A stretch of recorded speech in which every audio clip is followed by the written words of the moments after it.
वंदे मातरम, वंदे मातरम, वंदे मातरम, वंदे मातरम। भारतीय जातीय कांग्रेस जिंदाबाद, भारतीय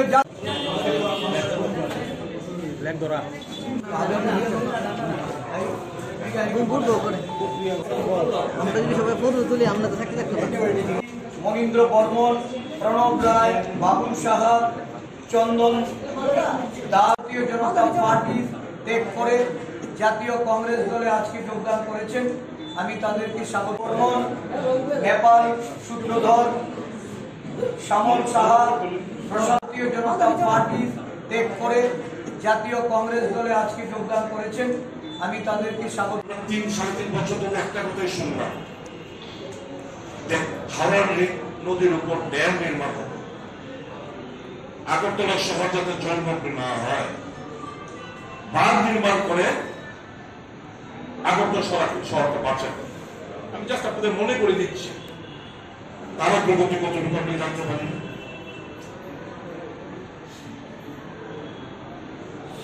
এছাড়া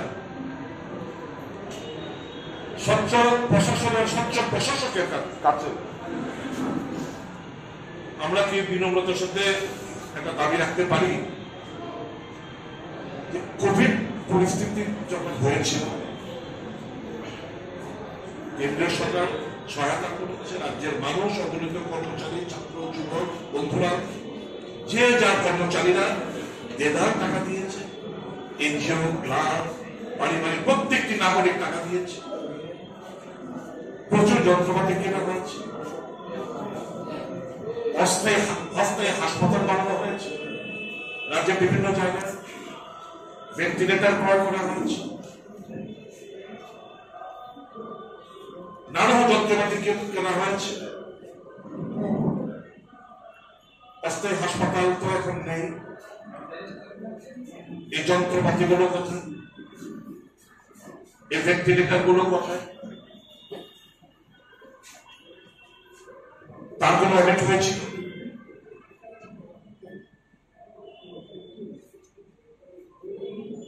মুখ্যমন্ত্রী ত্রাণ তহবিলে কি পরিমাণ টাকা জমা পড়েছে, কোন কোন খাতে কি টাকা খরচা হয়েছে, কেন্দ্রীয় সরকার থেকে কত টাকা এসছে, কোন খাতে খরচা হয়েছে, এ রাজ্যের অগণিত মানুষ টাকা দিয়েছে, আমাদেরকে জানার অধিকার নেই যে তার সঠিক অডিটের মাধ্যমে কোন খাতে কি ব্যয় হয়েছে।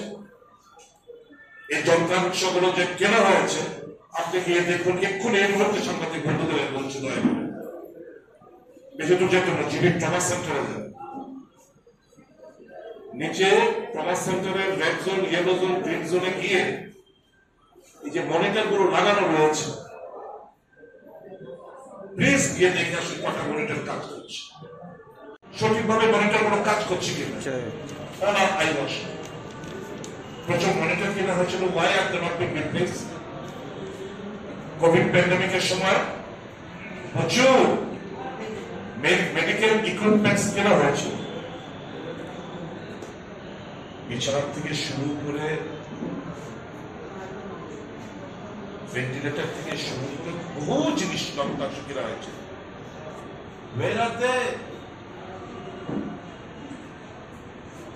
আমরা কি আজকে একটা স্পেশাল অডিট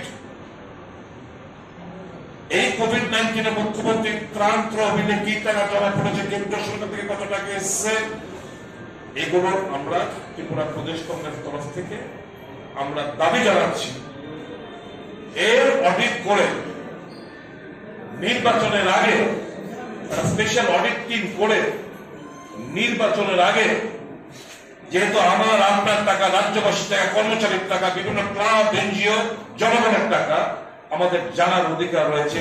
এই অডিট সম্পূর্ণ করে স্পেশাল অডিটের মাধ্যমে এই অডিট রিপোর্ট পাবলিক ডোমেনে ছাড়ার জন্য আমরা দাবি জানাচ্ছি।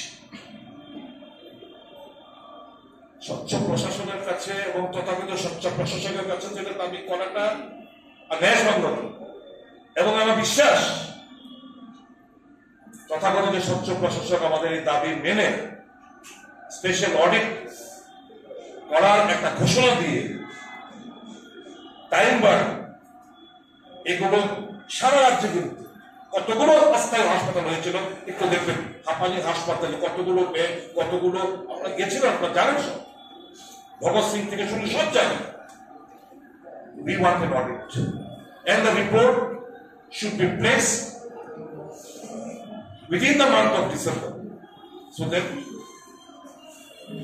আমরা জানতে পারি as to what is what. Tripura প্রদেশ কংগ্রেস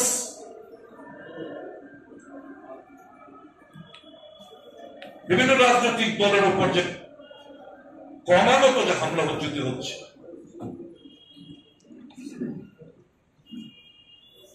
আমরা সেদিন দেখলাম ইউএফ এর বন্ধুদের কোথাও একটা রক্তদান শিবিরে হামলা চালায়। তীব্রতা ফিরে যাওয়ার সময় বড় বড় 3-4টে কারের উপর হামলা হচ্ছে।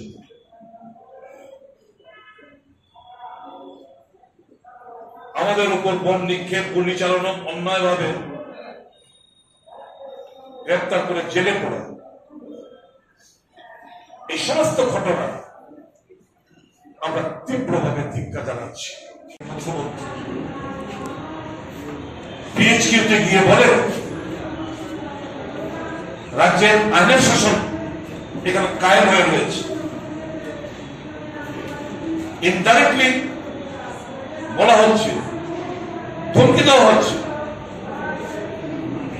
যে বিরোধীদের দেখে নেওয়ার হুমকি দেওয়া হচ্ছে, ডিজিপিকে সামনে রেখে, পুলিশ আধিকারিকদের সামনে রেখে। এটা তো দুর্বলতার বহিঃপ্রকাশ। এরপরে বিরোধী রাজনৈতিক দলগুলোকে রোখা যাবে না।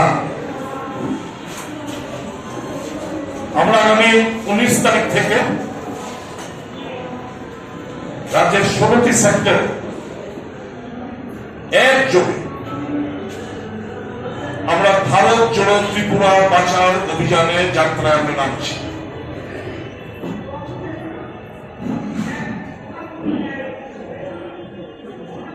সাধারণ মানুষের কাছে আমাদের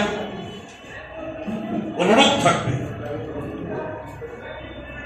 অংশগ্রহণ করুন, উৎসাহিত করুন, কারণ আমরা নামছি মানুষের স্বার্থজনিত কারণ। এ রাজ্যে গণতন্ত্রকে পুনঃপ্রতিষ্ঠিত, সাংবিধানিক অধিকারকে সুরক্ষিত রাখা, বেকারত্ব সারা দেশব্যাপী বেকারত্বের জ্বলন্ত সমস্যা মানুষকে জাগ্রত করে, আকাশ ছোঁয়া সাধারণ মানুষের নাগালের বাইরে নিত্য প্রয়োজনীয় জিনিসপত্রের মূল্য বৃদ্ধি, এই সমস্ত ইস্যু এবং দেশকে ধর্মের নামে, জাতপাতের নামে, আঞ্চলিকতার নামে, ভাষার নামে যে বিভাজনের রাজনীতি করার চেষ্টা করছে, এর থেকে মানুষকে জাগ্রত করা, দেশ যাতে কোন অবস্থাতে এই সমস্ত ধর্ম, জাতপাত, আঞ্চলিকতা, ভাষার নামে টুকরো টুকরো না হয়, আমাদের দায়িত্ব ভারতকে জুড়ে রাখা। এই ভারত জোড়ো এবং ত্রিপুরা বাঁচাও অভিযানে ত্রিপুরা প্রদেশ কংগ্রেস 19 তারিখ থেকে 16টি সেক্টরে আমরা নামছি। প্রত্যেক দিন অন অ্যান এভারেজ 15 কিলোমিটার আমরা হাঁটবো।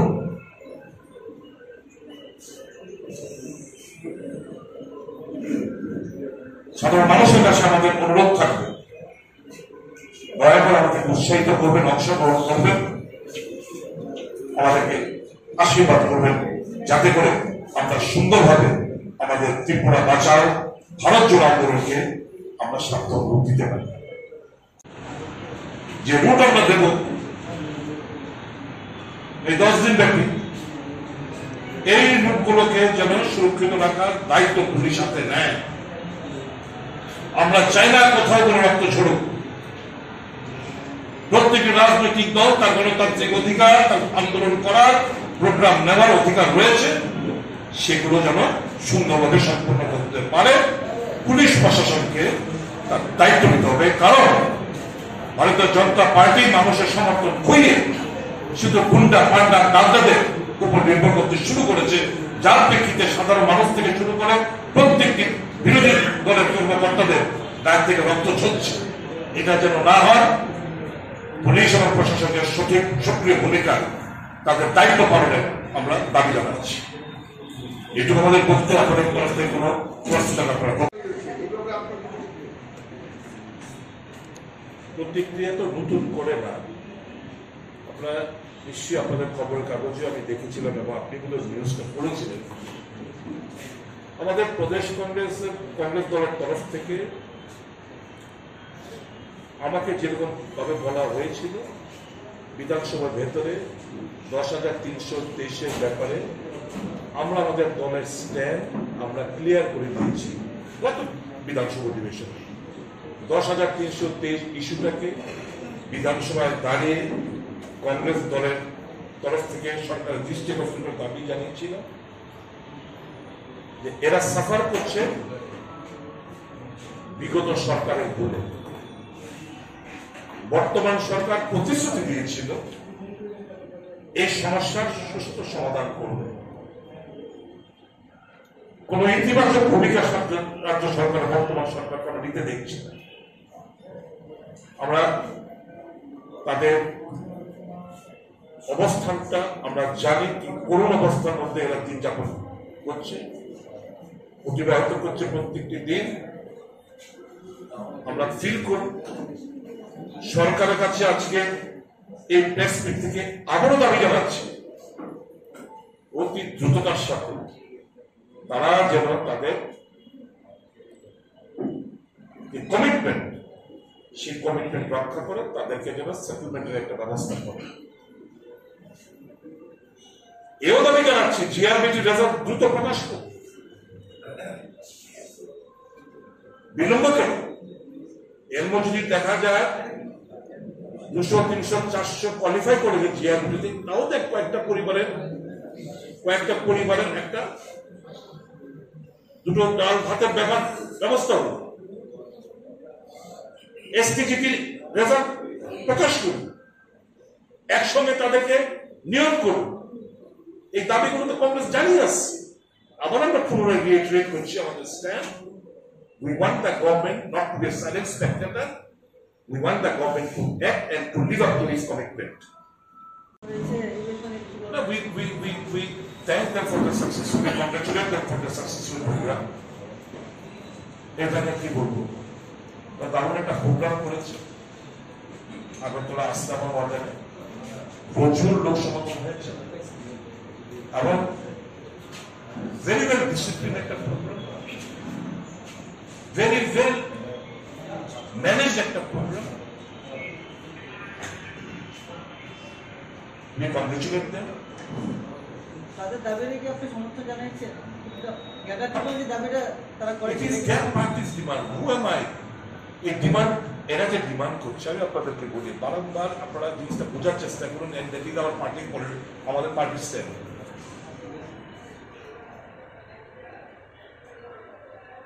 The ডিমান্ডটা করছে, it is very much within the periphery of the constitution. Unconstitutional কোনো ডিমান্ড না, এটা অসাংবিধানিক না। Who am I to oppose? Once it is within, very much within the periphery of the Constitution of India, who am I to oppose? Now you can say whether it is feasible or not, whether it can be implemented or not. In that I can say, but I cannot just support or oppose that demand. It is their party, it is their demand. Who am I to oppose that demand? সাংবিধানিক পেরিফেরির মধ্যে রয়ে তারা demand গুলো করছে। The demand is not unconstitutional. Now, so far you can put the question whether that demand is feasible or not. Probably it can be mitigated some other means and mode, not exactly the way they demand. আগামী দিন কি বিপ্লবতার সাথে কংগ্রেসের কোনো জোট করার সম্ভাবনা আছে? দেখুন না, নির্বাচন তো বেশি দিন নেই। ধরুন জানুয়ারির 5 তারিখ ভোটার লিস্টের ফাইনাল পাবলিকেশন হবে। এই মাসের 22-23 তারিখ শুনলাম আমার ইলেকশন কমিশনের একটা সোর্সে 22 কিংবা 23 দিল্লি সোর্সে, এএসি সোর্সে, যে 22-23 তারিখ ইলেকশন কমিশন অফ ইন্ডিয়ার দুজনের প্রতিনিধি দল এখানে আসবেন এবং পরবর্তী সময় ফুল বেঞ্চ আসবেন। তো 5 তারিখের পরে 6, 7, 8, 9 মধ্যে তো ডেট অ্যানাউন্সমেন্ট হয়ে যাবে। তারা তো যাই করতে হবে এর আগে করতে হবে যা যা পদক্ষেপ দেওয়া। Just wait and watch, keep your fingers crossed. We are also keeping our fingers crossed. Congress নিয়ে একটি শব্দ একটি বিরোধী শব্দ ব্যয় করেনি, অথচ বিজেপি বিরোধী স্লোগান দিয়েছে, বিজেপি হঠাৎ স্লোগান দিয়েছে। কেন করবে? এটি তো শোনো, it is the Congress who has given the 6th schedule. It is the Congress in the country which really thinks for the indigenous people, downtrodden people, be it the indigenous people, SC, ST, OBC, religious minority. It is only the Congress. So why will you speak against us? We are speaking in favor of the immediate passing of the 125th amendment bill, which is still lying in the parliament. It is not being passed by the present government. Though we are demanding again and again. Now, if their thinking is passing away of this bill tantamounts to empowerment of Christianity, we do not endorse their views. It is their mind set up. यही सवाल तो जब मैंने पूछा, जब मैं भाजपा में था अमित भाई जी से, कहा बात करते बर्मन साहब, empowerment of ADC means empowerment of Christianity. This is their mindset. We are today demanding the immediate passage of 125th amendment bill, which is lying since long in the parliament. We are in favor of that economic upliftment, social upliftment, political upliftment. No doubt. এর মধ্যে share করবেন। এটা না হলে তো আমাদের প্লেন্সের 30 স্তরের পঞ্চায়েত পানির ফ্লো বেশি। এটা অ্যামেন্ডমেন্ট না হলে সিঙ্গেল টাইম পঞ্চায়েতে পানির ফ্লো কম। এই যে প্রদ্যুৎ বাবু বলছেন দাঁড়িয়ে, কিংবা বিভিন্ন বক্তারা বলছেন ময়দানে দাঁড়িয়ে, ঠিক আগরতলা মিউনিসিপাল কর্পোরেশন থেকে 2/3 of the land এর বাজেট এলোকেশন কম। ডেভেলপমেন্ট একটা তো প্যারিটি নেই, ডিসপ্যারিটি তৈরি হয়ে আছে হিলস এবং প্লেন্সের মধ্যে। এটাকে অস্বীকার করতে হবে কেউ? আমরা এখানে ডিমান্ড করি, আমরা আগরতলা শহরে কিংবা প্লেন্সে ডিমান্ড করে ওয়াটার ট্রিটমেন্ট প্লান্ট, বিশুদ্ধ পানীয় জল। অস্বীকার করবেন? আপনাদের ইলেকট্রনিক খবর কাগজ থেকে তো আমরা দেখি নদীর গর্ভ কেটে এরা জল কুড়িয়ে নেয়, ছড়ার জল নেয়, খায়, নোংরা জল পান করতে হয় তারা। মুড়ি মুরগির মতো হেলথ ফেসিলিটি ভেঙে শেষ হয়ে পড়েছে, মুড়ি মুরগির মতো ম্যালেরিয়া ডায়রিয়াতে মানুষ মারা যাচ্ছে, বিনা চিকিৎসা মারা যাচ্ছে। সে করতে পারবে কেউ? Obviously, whatever points he has read is valid. It is their party's demand. They might be saying, asking many things. They have asked for a cannon. At least they should be given an AK-47, না? এটা তো আমরা কিছু জানবো। এটা সম্পূর্ণ AICC's matter. এটা সম্পূর্ণ দেখুন, আমরা we are united. Girish Babu is in the chair, ওনাকে মান্যতা দিয়ে আমরা কাজ করে যাচ্ছি। সোনিয়া গান্ধী রাহুল গান্ধী চেয়ারে ছিলেন, সোনিয়াজি রাহুলজিকে মান্যতা দিয়ে আমরা কাজ করেছি। আমাদের সর্বভারতীয় মল্লিকার্জুন খার্গে সাহেব হয়েছেন, আমরা ওনাকে হিজ আওয়ার প্রেসিডেন্টের মান্যতা দিয়ে আমরা কাজ করে যাচ্ছি। হুসএভার খার্গেজি, সোনিয়াজি রাহুলজি, এখন আমাদের AICC প্রেসিডেন্ট খার্গেজি, হুসএভার হি থিংকস, টিকেট হোক, প্রেসিডেন্ট হোক, যুব কংগ্রেস হোক, মহিলা মোর্চা হোক, মহিলা কংগ্রেস হোক, যা খুশি হোক, we will remain united. That is our pledge. One question. You said here that elections are not far ahead, and you have to see who allies in which way. Whatever has to be done before the election has to be done. যেই জনসভাটা আস্তাবল ময়দানে হয়েছিল, সেখানে কিশোর বলেছিলেন specifically যে whoever has to come with us has to guarantee our demand in writing और अभी नहीं होगा, चुनाव के बाद let's see who has what and then we will decide. So there is a difference of opinion here. How do you plan to mitigate that? एक शब्द में आपका जवाब में देना चाहता हूँ, आगे आगे देखते जाओ, होता है थोड़ा सा वही होगा जो होगा, थोड़ा सा इंतजार करो, आपको सब जवाब मिल जाएगा। Thank you ladies and gentleman, thank you for kind. আজকে একটা মহান দিবস, ভারতীয় মনীষী স্বাধীনতা সংগ্রামে অগ্রগণী ভূমিকায় ভারতীয় জাতীয় কংগ্রেসের যে নেতৃত্ব দিয়েছিলেন, স্বাধীন ভারতের প্রথম প্রধানমন্ত্রী পণ্ডিত জওহরলাল নেহরু 133তম জন্মদিবস। এই দিনে ত্রিপুরা প্রদেশ কংগ্রেসের পক্ষ থেকে আমরা শ্রদ্ধাঞ্জলি অর্পণ করছি। সাংবাদিক বন্ধুদের আমন্ত্রণ জানানো একটা বিশেষ কারণে। প্রথমত, ভারতীয় জনতা পার্টি কুশাসন থেকে রাজ্যকে মুক্ত করার জন্য দুর্বিষহ যন্ত্রণাগ্রস্ত এই রাজ্যবাসীকে তাদেরকে সঠিক দিশায় নিয়ে যাওয়ার জন্য ত্রিপুরা প্রদেশ কংগ্রেসের যে কর্মসূচি, এই কর্মসূচিগুলিকে সামনে রেখে দলে দলে মানুষ সমর্থন জানাচ্ছে, এগিয়ে আসছে। আমাদের দলের প্রতি আকৃষ্ট হয়ে ভারতীয় জনতা পার্টির ত্রিপুরা শাখা, যিনি স্পোক্সপারসন হিসাবে একটা দীর্ঘ সময় সেখানে কাজ করেছেন, আমাদের আগরতলা শহরে আগের পুর পরিষদ, বর্তমান পুর নিগমের নির্বাচিত সদস্য ছিলেন প্রাক্তন সদস্য প্রবীর চক্রবর্তী মহোদয়। আজকে ভারতীয় জাতীয় কংগ্রেসের মতাদর্শে উনি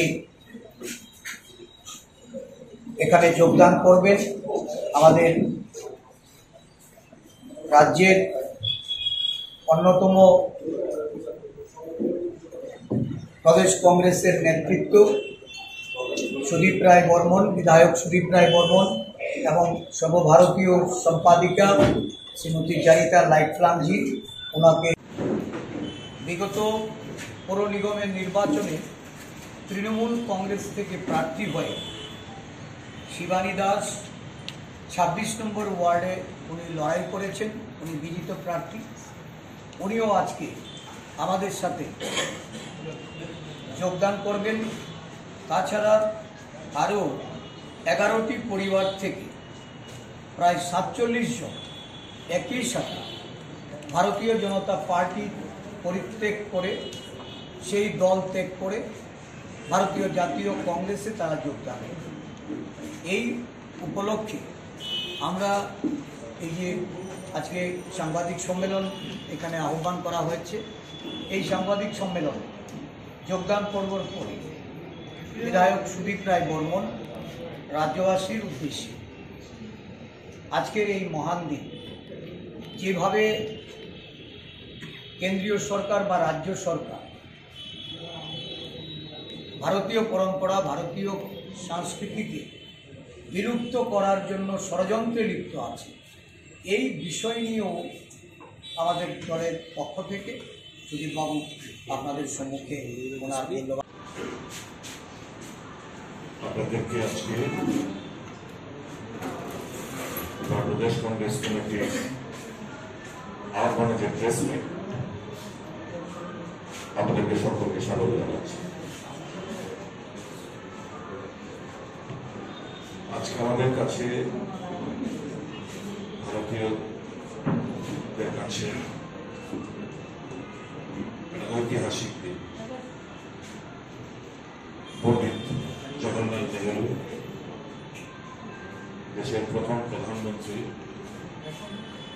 জন্মদিন। আমরা সবাই জানি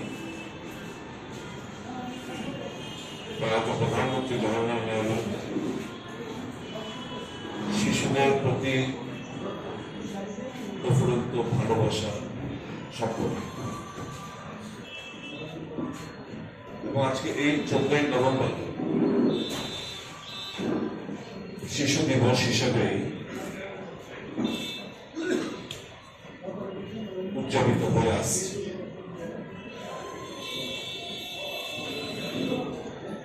আপনারা জানেন ভারতীয় জনতা পার্টি তাদের নোংরা রাজনীতি,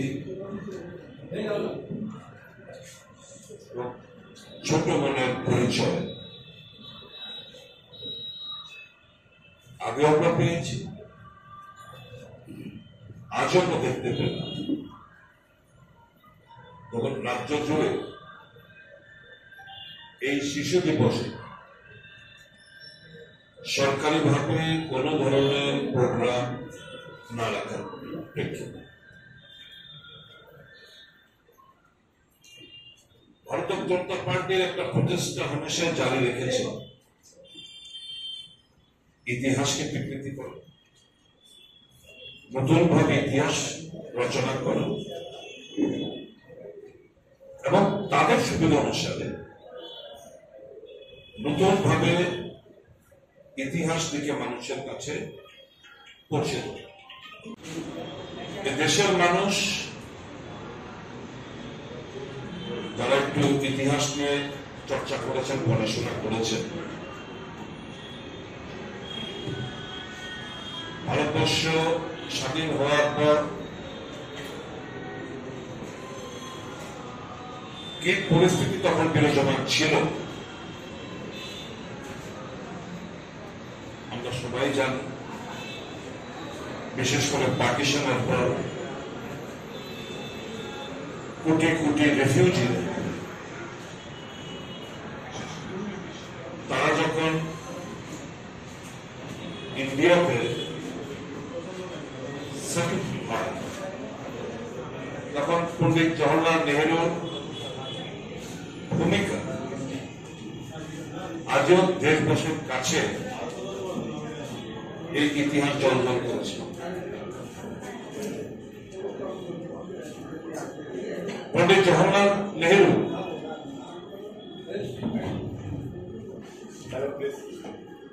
মডার্ন আর্কিটেক্ট অফ ইন্ডিয়া।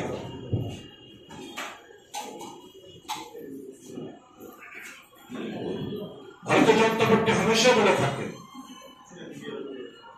আমি ইন্দিরা গান্ধীর জামানা, রাজীব গান্ধীর জামানা, অন্যান্য প্রধানমন্ত্রীর জামানা ছেড়ে দিলাম,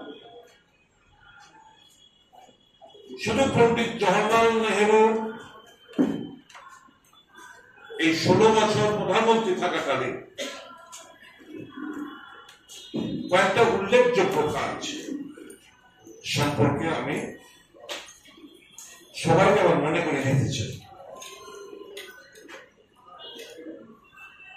Atomic Energy Establishment Bombay, Indian Institute of Management, NIT, National Institute of Technology, Steel Authority of India Limited, Bhabha Atomic Research Center, Bhakranagar Dam, Bhilai Steel Plant, Bokaro Steel Plant, বেশ কয়েকটি আইআইটি, পঞ্চবার্ষিকী যোজনা, election commission of India, রেফিউজিদের পাকিস্তানের বিদেশ নীতি, all India institute of medical science, Indian space research organisation ISRO, Coal India, UPSC Academy, Vizag Shipbuilding, LIC UTI,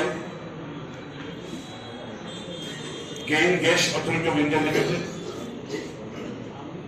DRDO, Fertilizer Corporation of India Limited, এরকম প্রচুর কাজ উনি করেছেন, যার প্রেক্ষিতে ওনাকে বলা হয় the modern architect of modern India.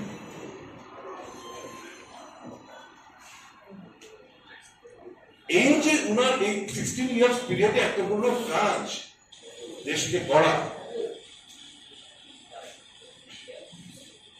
এটা ভারতীয় জনতা পার্টি অস্বীকার করতে শুরু করেছে। শুধু তাই নয়, উনার এই দেশের মানুষের জন্য তার যে অবদান সেগুলো অস্বীকার করতে শুরু করেছে, যার প্রেক্ষিতে আমরা দেখলাম সরকারিভাবে কোন ধরনের এই শিশু দিবসে কোন ধরনের কর্মসূচি না নেন।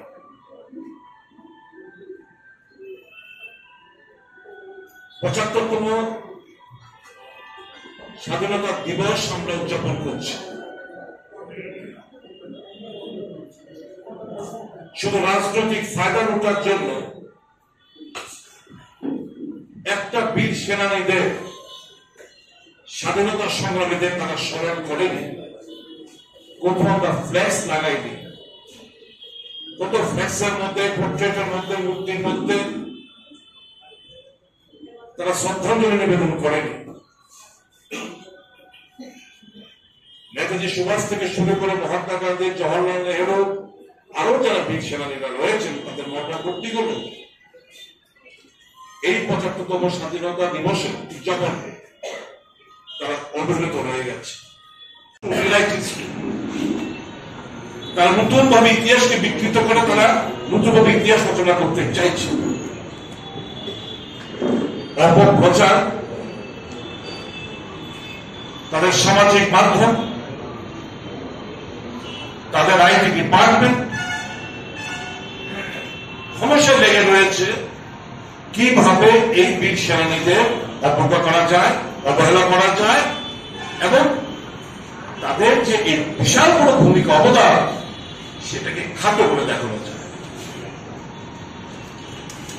আমরা ত্রিপুরা প্রদেশ কংগ্রেসের তরফ থেকে আজকে স্বাধীনতা সংগ্রামী যিনি তার জীবনের একটা বিশাল সময় শুধু জেলে কাটিয়েছেন, তাকে শ্রদ্ধার সাথে আমরা স্মরণ করছি। কেন্দ্রীয় সরকার, রাজ্য সরকার এবং ভারতের জনতা পার্টির এই ন্যাক্কারজনক ভূমিকা আমরা তাদেরকে ধিক্কার জানাচ্ছি, নিন্দা জানাচ্ছি।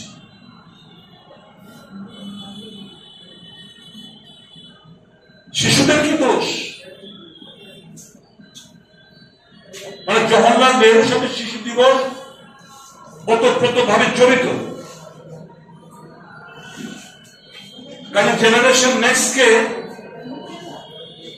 জওহরলাল নেহরু একটা প্রথম দেশের প্রধানমন্ত্রী, তার ভূমিকা এই সমস্ত থেকে অন্ধকারে রাখার জন্য কোন ধরনের সরকারিভাবে কর্মসূচি হাতে নেওয়া হয়নি।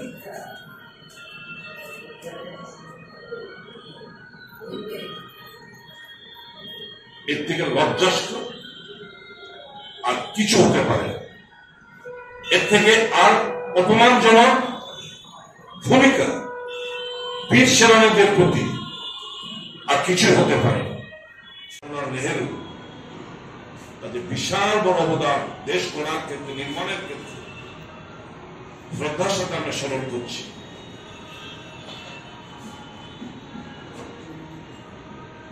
এবং ভারতবর্ষের যা ডেভেলপমেন্ট হয়েছে, পরম শত্রু বিভিন্ন রাজনৈতিক দল রয়েছে, পরম শত্রু স্বীকার করবে जो कुछ भी हुआ कांग्रेस जमाने में हुआ। এটা হোক ইন্দিরা গান্ধী, এটা হোক রাজীব গান্ধী, এটা হোক পিভি নরসিংহ রাও, এটা হোক ডক্টর মনমোহন সিং। সবকিছুই তো কংগ্রেস জমানা হয়েছে, আর এখন বলতে শুরু করছে 70 সাল মে ক্যা হুয়া। আরে 70 সালের মধ্যে তো অটল বিহারী বাজপেয়ী ছিলেন, গুজরাল ছিলেন, দেবগড়া ছিলেন, চন্দ্রশেখর ছিলেন।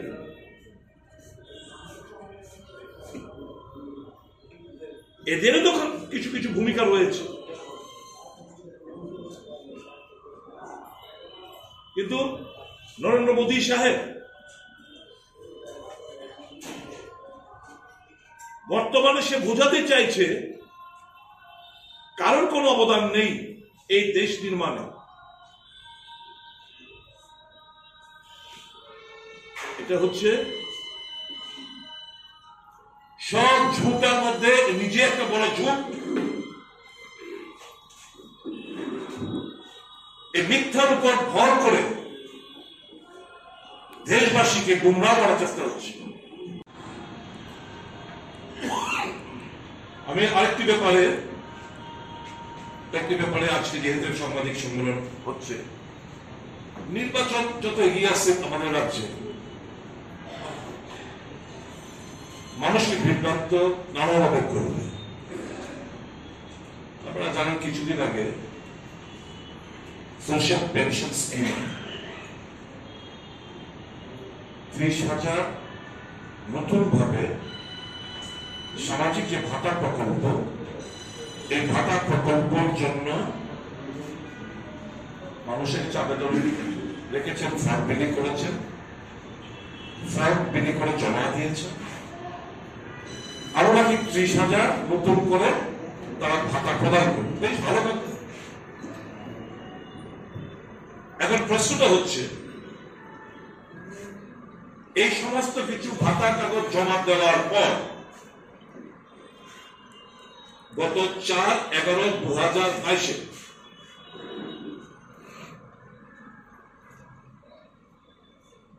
দপ্তরের তরফ থেকে, অর্থাৎ social welfare and social education ডিপার্টমেন্টের তরফ থেকে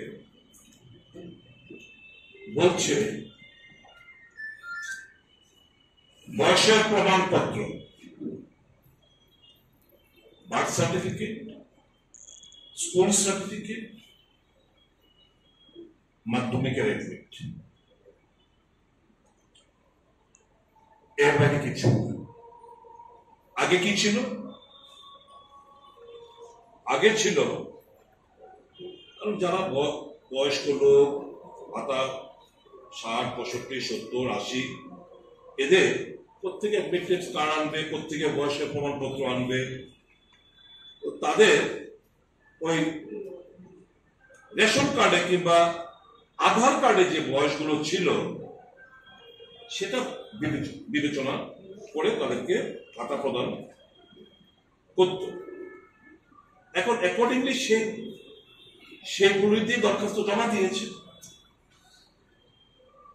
জমা দেওয়ার পর সার্কুলার দিচ্ছে 4/11 তারিখ, এই মাসের 4 তারিখ, যে না হবে না, এগুলো তোমার বয়স প্রমাণ রেশন কার্ড দিয়ে হবে না,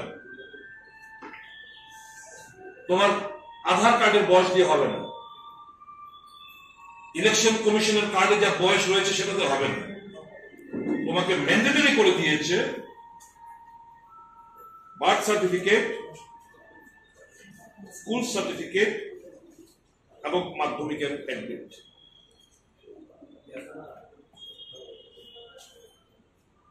তাছাড়া করে দিয়েছে পিআরটিসি। এবার বলুন তো, কজনের কাছে পিআরটিসি রয়েছে? মানুষ কোথেকে তারা পিআরটিসি জোগাড় করে দেবে? তাদের যা যা কাগজ আছে এগুলো দিয়ে জমা দিয়েছে, আগে যেভাবে দিয়ে এসছে। কেউ বর্তমানে যারা ভাতা পাচ্ছে সে অনুসারে তো ফর্ম ছাপানো হয়েছিল, ফর্ম বিলি করা হয়েছিল, ফর্ম জমা নেওয়া হয়েছিল ওই সমস্ত কাগজপত্র দিয়ে। এখন নতুন ভাবে পিআরটিসি এর সাথে যোগ করে দেওয়া হয়েছে। অর্থাৎ পরিষ্কার এই 30,000 যে ভাতা প্রকল্পের যে গল্প, এটা হচ্ছে lakh lakh form fill up করা হয়েছে, নির্বাচনী বৈতরণী পার হওয়ার একমাত্র লক্ষ্য নেই। বহু প্রতিশ্রুতি এ যাবৎকাল আমরা দেখেছি। আমি কি আজকে রাজ্যের মানুষের হয়ে ত্রিপুরা প্রদেশ কংগ্রেস থেকে জিজ্ঞেস করতে পারি না, বিজেপি দল এবং এই সরকারের কাছে যে প্রাক্তন মুখ্যমন্ত্রী রাজ্যে এইমস স্থাপন করার কথা বলেছিল, এইমসটা স্থাপনের ক্ষেত্রে কতটুকু তার অগ্রগতি সম্পর্কে আমরা জানতে পারি না। 2-3 বার এপোলো মালিককে ডেকে আনা হয়েছিল, আমরা কি জিজ্ঞেস করতে পারি না এপোলো স্থাপনে তার অগ্রগতি কতটুকু?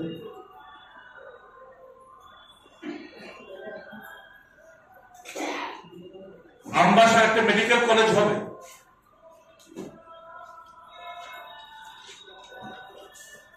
তার অগ্রগতি কতটুকু? এই সমস্ত কিছু ভুলে গিয়ে এখন বর্তমান বলছে ডেন্টাল কলেজ। তো ডেন্টাল কলেজের জন্য যে জায়গাটা দেখানো হয়েছে, সেই জায়গা নিয়ে কোর্টে মামলা চলছে। তো স্বাভাবিকভাবে ডেন্টাল কাউন্সিল অফ ইন্ডিয়া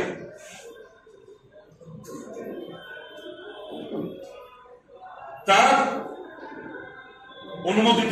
অনুমোদন দিতে প্রবলেম হবে। বলছে বর্তমান যারা এজিএমসি তে ফ্যাকাল্টি রয়েছে তারাই পড়াবে, এক ফ্যাকাল্টি আরেকটা জায়গায় যেতে পারে না। তাহলে সবটা মিলিয়ে আমরা বুঝতে পারছি যে শুধু ভোট যত এগিয়ে আসবে, মানুষকে নতুন ভাবে এরা স্বপ্ন দেখাবে, ভোটের পর সব বেমন ভুলে যাবে।